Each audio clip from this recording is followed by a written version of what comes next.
मित्रों, आज का विषय है किस रंग की बिंदी लगाने से स्त्री के जीवन का सुख चला जाता है। एक बार माता पार्वती भगवान शिव से कहती हैं, प्रभु मैं ये जानना चाहती हूँ कि कौन सा श्रृंगार करने से स्त्री के जीवन का सुख चला जाता है और जीवन दुखों से भर जाता है। फिर भगवान शिव कहते हैं, पार्वती तुम्हारा प्रश्न बहुत ही महत्वपूर्ण और ज्ञानवर्धक है, इसलिए मैं तुम्हें तुम्हारे प्रश्न का उत्तर बताने से पहले तुम्हें एक छोटी सी कहानी सुनाता हूँ। यदि तुमने कहानी को ध्यान से सुना तो निश्चित ही तुम्हें तुम्हारे प्रश्न का उत्तर मिल जाएगा और तुम्हारा मन प्रफुल्लित हो जाएगा। फिर माता पार्वती कहती हैं, प्रभु आप कहानी को शुरू कीजिए, मैं कहानी को पूरे मन से सुनूंगी। तो कहानी को शुरू करने से पहले मेरा आप सभी से अनुरोध है कि आप हमारी कहानी में खो जाएं। उससे पहले हमारे चैनल को सब्सक्राइब करके बेल आइकन अवश्य दबा लें, जिससे हमारी हर वीडियो का नोटिफिकेशन सबसे पहले आप तक पहुंच सके और आप हमारी हर वीडियो से प्राप्त ज्ञान का अपने जीवन में लाभ उठा सकें। तो आइए कहानी शुरू करते हैं। भगवान शिव कहते हैं, पार्वती एक समय की बात है, एक नगर में एक प्रतापी राजा राज्य करता था। उसका मंत्री बहुत ही बुद्धिमान और राजभक्त था। राजा और मंत्री दोनों के एक एक पुत्र था।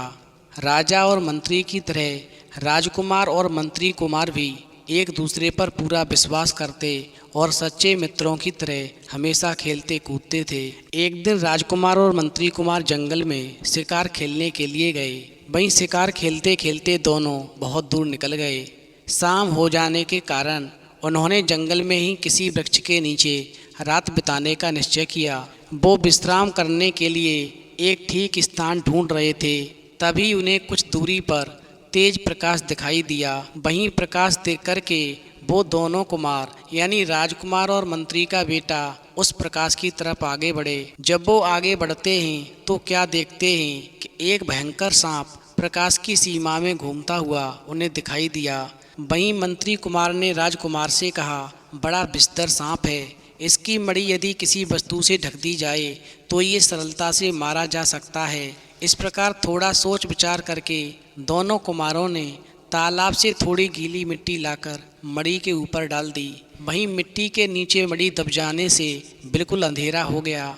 सांप व्याकुल होकर के इधर उधर फन मारने लगा। तभी मौका देख कर के दोनों कुमारों ने तलवार से सांप के टुकड़े टुकड़े कर दिए और मड़ी उठा ली। फिर निश्चिंत होकर के उन दोनों ने रात भर विश्राम किया। वहीं सुबह उठकर दोनों कुमार जंगल में इधर उधर घूम रहे थे तो थोड़ी दूर पर उन्हें कोई सरोवर दिखाई दिया। वहीं सरोवर के चारों ओर बड़ी ही सुंदर फुलवारी बनी हुई थी, परंतु सरोवर के निकट पर कोई लड़की दुखी होकर रो रही थी। ये देखकर दोनों कुमार लड़की के पास में गए और पूछने लगे, तुम्हें क्या दुख है जो इस प्रकार फूट फूट कर रो रही हो? वहीं लड़की ने कहा, मैं राजा की लड़की हूँ, ये बगीचा और सरोवर मेरे पिता ने बनवाया था। यहाँ से थोड़ी ही दूर पर मेरे पिता ने एक महल भी बनवाया था। मैं अपने माता पिता के साथ में उसी महल में रहती थी, परंतु एक विषधर सांप ने एक एक करके मेरे माता पिता को डस लिया, जिससे उनकी मृत्यु हो गई। आज मेरी बारी है, सांप अभी आता ही होगा और मुझे भी डस करके वो मार डालेगा। और फिर इतना कह कर के वो राजकुमारी जो थी आंसू बहाने लगी। वहीं राजकुमार और मंत्री के बेटे ने कहा, तुम रो मत, अब वो सांप तुम्हें डसने के लिए जीवित नहीं है, हमने कल रात उस सांप को मार डाला है। फिर तो ये सुनकर के राजकुमारी खुशी से फूली नहीं समाई। वहीं दोनों कुमार जब चलने लगे तो राजकुमारी ने कहा, आपका ये उपकार मैं जिंदगी भर नहीं भूलूंगी। शायद आप शिकारी हैं और बहुत थके हुए जान पड़ते हैं। मैं चाहती हूँ कि आप कुछ दिन मेरे अतिथि बनकर रहें। मुझे विश्वास है कि आप मेरे इस अनुरोध को टालेंगे नहीं। भगवान शिव कहते हैं, पार्वती वहीं राजकुमारी की बात को सुनकर के दोनों कुमार पास ही बने राजा के महल में गए। दोनों कुमारों के लिए राजकुमारी ने हर प्रकार का सुख साधन जुटा दिया। दोनों कुमार चैन से महल में रहने लगे और रोजाना जंगल में शिकार खेलने जाने लगे। इस प्रकार धीरे धीरे राजकुमारी को राजकुमार से प्यार हो गया और फिर राजकुमारी ने राजकुमार के साथ में शादी कर ली और प्यार से उसी जंगल में बने महल में दोनों रहने लगे। इधर राजकुमारी को तरह तरह का श्रृंगार करने का बहुत शौक था। कई बार तो वो ऐसे श्रृंगार करती थी जिसकी वजह से उसके जीवन में सुख आ जाता था। कई बार वो ऐसा श्रृंगार करती थी जिसकी वजह से उसका जीवन दुखों से भर जाता था। वहीं राजकुमारी शादी करने के बाद अपने को हर प्रकार से सुरक्षित अनुभव करने लगी। भगवान शिव कहते हैं, पार्वती, एक बार राजकुमारी ने अपने माथे पर एक ऐसी बिंदी लगाई जिसके प्रभाव से उसके जीवन में तूफान आ गया और उसके जीवन में दुख आने लगे।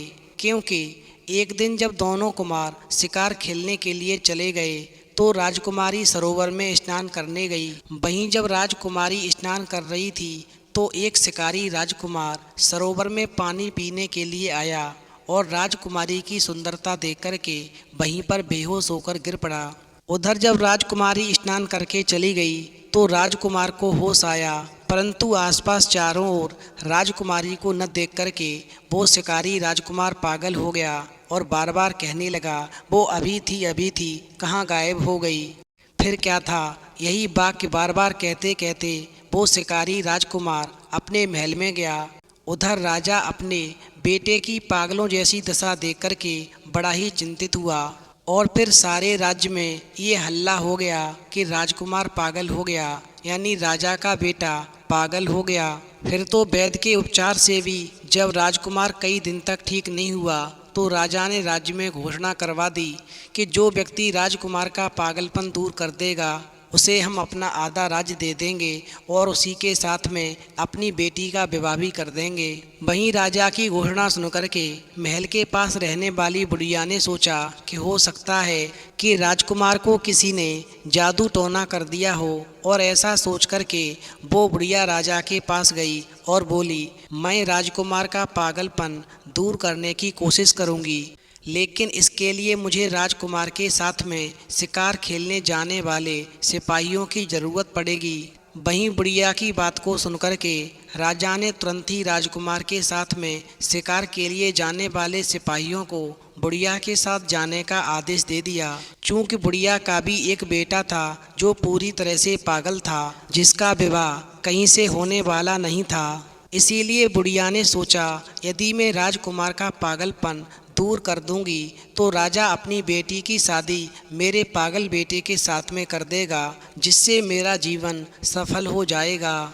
और फिर ऐसा सोच कर के वो बुढ़िया जो थी राजा के द्वारा भेजे गए सिपाहियों के पास पहुंची और बुढ़िया ने सिपाहियों से कहा कि जिस दिन राजकुमार पागल हुआ था उस दिन कहाँ कहाँ शिकार खेलने गया था, मुझे चलकर दिखाओ। इस प्रकार कई स्थानों पर घुमाते फिराते सिपाही बुढ़िया को लेकर के जब सरोवर के निकट पहुँचे तो उस समय भी राजकुमारी स्नान करने आई हुई थी। उधर चतुर बुढ़िया ने परम सुंदरी राजकुमारी को देखते ही तुरंत समझ लिया कि ये अवश्य ही इस राजकुमारी के रूप से प्रभावित होकर के राजकुमार पागल हो गया है। वहीं बुढ़िया ने सिपाहियों से सरोवर के पास में एक झोंपड़ी बनाने के लिए कहा। जब झोंपड़ी बन गई तो बुढ़िया उसी में रहने लगी और कई दिनों तक बुढ़िया रोजाना राजकुमारी का आना जाना सरोवर के पास में देखती रही कि रोजाना राजकुमारी इस सरोवर में स्नान करने आती है और चली जाती है। इधर एक दिन जब राजकुमारी स्नान करके जाने लगी तो बुढ़िया ने कहा, बेटी इधर आओ, मैं कई दिन से इस झोंपड़ी में रहती हूँ, तुम रोजाना आती हो और स्नान करके चली जाती हो, कभी कभी मुझ बुढ़िया के पास भी आकर बैठ जाया करो, इससे मेरा और तुम्हारा दोनों का ही समय बातचीत से कट जाया करेगा। भगवान शिव कहते हैं, पार्वती, इस प्रकार बातों बातों में बुढ़िया ने कुछ देर तक राजकुमारी को बैठाए रखा और फिर कुछ देर के बाद में जब राजकुमारी जाने लगी तो बुढ़िया ने सिपाहियों को इशारा कर दिया। वहीं सिपाहियों ने ज़बरदस्ती राजकुमारी को उठा करके राजा के महल में पहुंचा दिया। वहीं राजकुमारी जो थी फूट फूट कर रोती हुई अपने राजकुमार और मंत्री कुमार को याद करने लगी और उस बुढ़िया को कोसने लगी। उधर राजकुमारी की ये दशा देख करके राजा को बड़ा दुख हुआ। राजा ने बुढ़िया को बुलाकर पूछा, इस बेचारी लड़की को तू क्यों पकड़कर लाई है?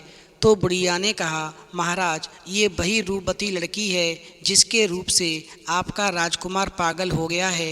चूँकि राजा को जब बुढ़िया की बातों पर विश्वास हो गया तो राजकुमारी से बोला, बेटी तुम्हें यहाँ पर किसी प्रकार का कष्ट नहीं होगा। यदि सच में तुम्हारे कारण मेरा बेटा पागल हुआ है तो तुम मेरी सहायता करो। मेरा एक ही बेटा है, मैं चाहता हूँ कि उसके साथ में तुम अपना विवाह कर लो। वहीं राजकुमारी जो थी बुढ़िया की दुष्टता से क्रोध के मारे जल रही थी और फिर बोली, हे राजन, इस बात पर विचार करने के लिए मुझे 12 वर्ष तक तपस्या करनी पड़ेगी। यानी मैं 12 वर्ष तक तपस्या करूंगी, उसके बाद में मैं आपके प्रश्न का उत्तर दे सकती हूँ कि मैं आपके बेटे के साथ में शादी करूँ या नहीं करूँ। चूँकि राजकुमारी ने 12 वर्ष की तपस्या का बहाना बनाया, क्योंकि राजकुमारी मन में सोच रही थी कि इन 12 वर्षों के बीच में मेरे सपनों का राजकुमार जिसके साथ में मैंने शादी की है वो राजकुमार और मंत्री कुमार कहीं ना कहीं मुझे ढूंढते हुए मेरे पास तक अवश्य पहुंच जाएंगे। वहीं राजा ने राजकुमारी की बात को स्वीकार किया और उसे 12 वर्ष तपस्या करने का समय दे दिया।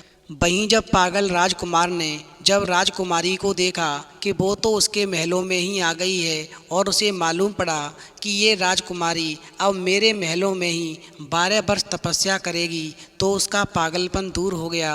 भगवान शिव कहते हैं, पार्वती, इधर तो राजकुमारी 12 वर्ष के लिए तपस्या करने के लिए बैठ गई और लक्ष्मी के ध्यान में लीन हो गई। इस प्रकार जब उस राजकुमारी को लक्ष्मी का ध्यान करते करते 11 वर्ष हो गए तो एक दिन लक्ष्मी एक संत का रूप रख कर के उस राजकुमारी के पास में पहुंची जहां पर वो तपस्या कर रही थी। और फिर लक्ष्मी ने उसके माथे पर जो बिंदी लगी थी वो बिंदी छुटा करके फेंक दी और एक चमकती हुई बिंदी लगा दी और वहाँ से चली गईं। उधर लक्ष्मी के द्वारा लगाई गई बिंदी के प्रभाव से जब राजकुमार और मंत्री कुमार जब शिकार खेल करके वापस लौटे तो उन्हें पता चला कि राजकुमारी सुबह से गायब है। वहीं राजकुमार को इस घटना से बड़ा दुख हुआ।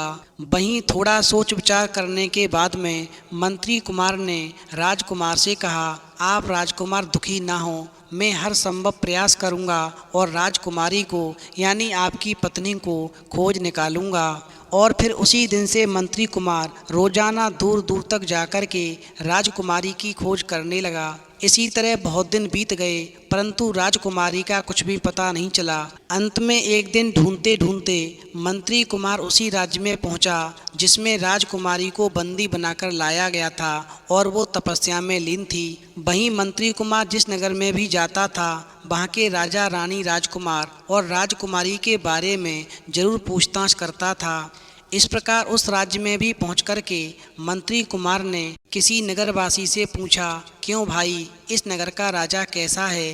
तो नगरवासी ने कहा, राजा तो बहुत अच्छा है पर इन दिनों राजा बड़ी परेशानी में पड़ा हुआ है। तो मंत्री कुमार ने पूछा, कैसी परेशानी? वहीं नगरवासी ने बताया, राजा का बेटा एक दिन जंगल में शिकार खेलने गया तो वहाँ किसी सुंदरी के रूप को देख कर के मूर्छित हो गया और तभी से पागल हो गया। वहीं राजा ने राजकुमार के पागलपन को दूर करने के लिए आधा राजपाट और राजकुमारी से शादी कर देने की घोषणा की। तो एक बुढ़िया ने उस सुंदरी को बंदी बना कर के राजा के पास में ला दिया। अब राजा उस बुढ़िया को आधा राजपाट दे कर के उसके पागल लड़के के साथ में अपनी बेटी की शादी करेगा। वहीं मंत्री कुमार ने पूछा, बुढ़िया जिस सुंदरी को बंदी बना कर के राजा के यहाँ पर लेकर गई थी, क्या उस सुंदरी से राजा के बेटे की शादी हो गई? वहीं नगरवासी ने कहा, नहीं नहीं, शादी तो अभी नहीं हुई है क्योंकि वो सुंदरी 12 वर्ष से तपस्या कर रही है। अब 2-4 दिन में ही वो अपना विचार राजा को बताएगी क्योंकि उसके 12 वर्ष पूरे होने वाले हैं। परंतु एक बात तो निश्चित है कि उस सुंदरी के आने से राजकुमार का पागलपन पूरी तरह से दूर हो गया है। भगवान शिव कहते हैं, पार्वती, इस प्रकार मंत्री कुमार समझ गया कि ये बुढ़िया की सारी चाल है और मेरे राजकुमार की पत्नी बहुत बड़ी मुसीबत में फंसी हुई है। मुझे यहाँ से हर हाल में निकालना पड़ेगा क्योंकि बुढ़िया का बेटा पागल है और वो कभी कभी घर पर आता है। वहीं मंत्री कुमार ने उस नगरवासी से उस बुढ़िया के और उसके लड़के के बारे में जानना चाहा कि ये कैसे हैं और कहाँ रहते हैं। तो नगरवासी ने बताया, राजमहल के पास ही बुढ़िया की झोंपड़ी है और उसका एक ही लड़का है, वो भी पागल है। 3-4 साल के बाद में कहीं से मांगता खाता हुआ इधर भी घूम पड़ता है। क्योंकि राजा वचन दे चुका है, इसलिए अपनी बेटी की शादी वो बुढ़िया के पागल लड़के के साथ में अवश्य कर देगा। वहीं मंत्री कुमार समझ गया कि इस बुढ़िया का लड़का तो पूरी तरह से पागल है और कभी कभी मांगता खाता हुआ बुढ़िया के पास में यानी अपने घर आता है। इससे बुढ़िया उसे ठीक से पहचान भी नहीं पाती होगी। अब मैं पूरी तरह से पागल बनने का नाटक करूँगा और बुढ़िया का लड़का बनकर के बुढ़िया के पास में जाऊँगा। वो कैसा काम करता है, उसकी सूरत शक्ल कैसी है, और ये सारी बात जानने के लिए वो नगरवासी से कहता है कि बुढ़िया का जो पागल लड़का है उसकी सूरत शक्ल कैसी है, वो कैसे कैसे काम करता है। वहीं पूरी बात जान लेने के बाद में मंत्री कुमार जो था लौट कर के राजकुमार के पास गया और उसे सारी बात बताई। वहीं राजकुमार को थोड़ा संतोष देकर के मंत्री कुमार फिर वहाँ से निकला तो रास्ते में ही उसने बुढ़िया के पागल लड़के का भेष बना लिया और वो पागलों की तरह बकता बड़बड़ाता हुआ बुढ़िया की झोंपड़ी में पहुंच गया। वहीं बुढ़िया ने उसे अपना लड़का समझ कर के बहुत प्यार किया। फिर खाना देकर बोली, अच्छा हुआ बेटा तू चला आया, क्योंकि तेरे साथ में अब राजा की बेटी की शादी हो जाएगी और फिर तू राजा बन जाएगा और महलों में रहेगा। इससे हमारा तुम्हारा जीवन चैन से कट जाएगा। भगवान शिव कहते हैं, पार्वती, इस प्रकार मंत्री कुमार कुछ भी नहीं बोलता था और यदि बोलता था तो बिल्कुल उसके पागल लड़के जैसा बोलता था, जिससे बुढ़िया को शक ना हो। वहीं खाना खा पी कर उस रात वो बुढ़िया की झोंपड़ी में ही सो गया। वहीं दूसरे दिन सवेरा होते ही सारे राज्य में शोर हो गया कि बुढ़िया का पागल लड़का आ गया है। वहीं बुढ़िया भी खुशी खुशी लड़के को राजमहल दिखाने ले गई। उधर राजा ने बुढ़िया के पागल लड़के को दामाद मान कर के सारे राजमहल में घूमने फिरने और अपनी लड़की देखने की आज्ञा दे दी। वहीं मंत्री कुमार बुढ़िया के लड़के के रूप में पागल बनकर के सारे महल में घूमने फिरने लगा और राजा की लड़की से पागलों की तरह बोलता हुआ वहाँ भी गया जहाँ पर राजकुमारी तपस्या कर रही थी। वहीं राजकुमारी के पास में पहुँच कर के मंत्री कुमार ने बहुत धीरे से कहा, मैं बुढ़िया के लड़के का रूप बनाकर तुम्हारे पास तक पहुँचा हूँ। अब तुम चिंता मत करो, मैं रात को इसी पागल भेष में तुम्हारे पास आऊँगा। तुम तैयार रहना, मौका देख कर के मैं तुम्हें यहाँ से हमेशा के लिए निकाल कर ले चलूँगा। उधर राजकुमारी ने भी मंत्री कुमार को पहचान लिया। फिर वो बहुत प्रसन्न हुई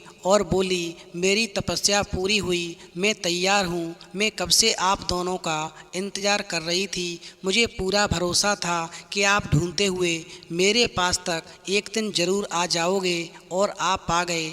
अब मुझे कोई चिंता नहीं है। वहीं राजकुमारी से बातचीत करके मंत्री कुमार पागलों की तरह इधर उधर देखता वापस बुढ़िया की झोंपड़ी में चला गया।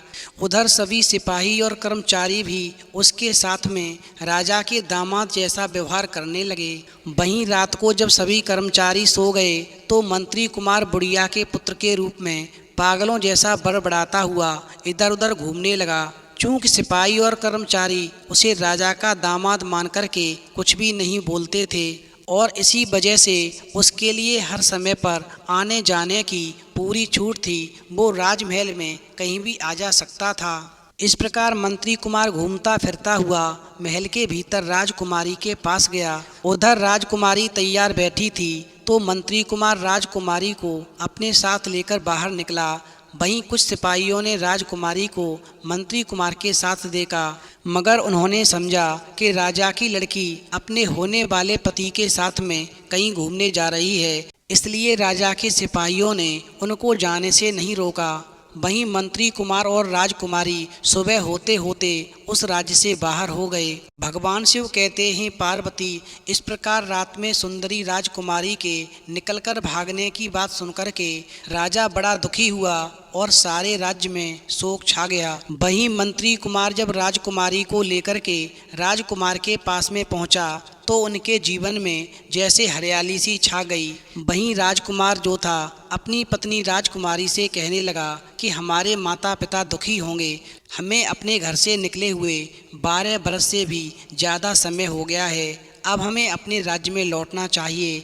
और ऐसा सोचकर के राजकुमार राजकुमारी और मंत्री कुमार को साथ में लेकर तीनों खुशी खुशी अपने राज्य में वापस लौट गए। उधर जब वहाँ के राजा और उसके मंत्री ने देखा कि उन दोनों के बेटे यानी राजकुमार और मंत्री कुमार खुशी खुशी घर आए हैं और उनके साथ में राजकुमार की पत्नी भी है और बहुत सुंदर है, बहुत ही गुणवान है, फिर तो राजा ने पूरे राज्य में ढोल पिटवा दिया और बड़ी खुशियां मनाई गईं। इस प्रकार राजकुमार अपनी राजकुमारी यानी पत्नी के साथ में खुशी खुशी जीवन व्यतीत करने लगा। वहीं राजा ने खुश होकर के मंत्री कुमार को अपना आधा राज्य दिया और कहा, मित्र हो तो तुम्हारे जैसा होना चाहिए जो समय आने पर निश्चित तौर पर अपने मित्र की मदद करे।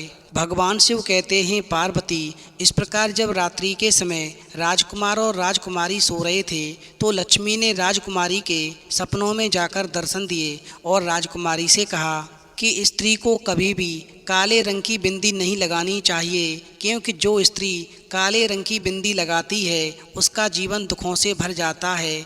तुमने अपने माथे पर काली बिंदी लगाई जिसके प्रभाव से तुम्हारे जीवन में दुख आना प्रारंभ हुए और फिर तुमने 11 वर्षों तक मेरी तपस्या की जिसके प्रभाव से मैंने तुम पर कृपा की और मैंने एक संत के रूप में तुम्हारे पास जाकर के तुम्हारे माथे से काले रंग की बिंदी छुटा कर के एक लाल रंग की बिंदी लगाई जो हर स्त्री को अपने माथे पर लगानी चाहिए, जो सुहाग की असली निशानी है, जिससे सुहाग की रक्षा होती है और जीवन में सुख की प्राप्ति होती है। काले रंग की बिंदी स्त्री को भूल कर भी नहीं लगानी चाहिए। तो मित्रों, यदि आपको कहानी पसंद आई हो तो प्लीज़ आप हमारे चैनल को सब्सक्राइब करें और भगवान शिव और पार्वती के लिए एक लाइक करना बिल्कुल न भूलें।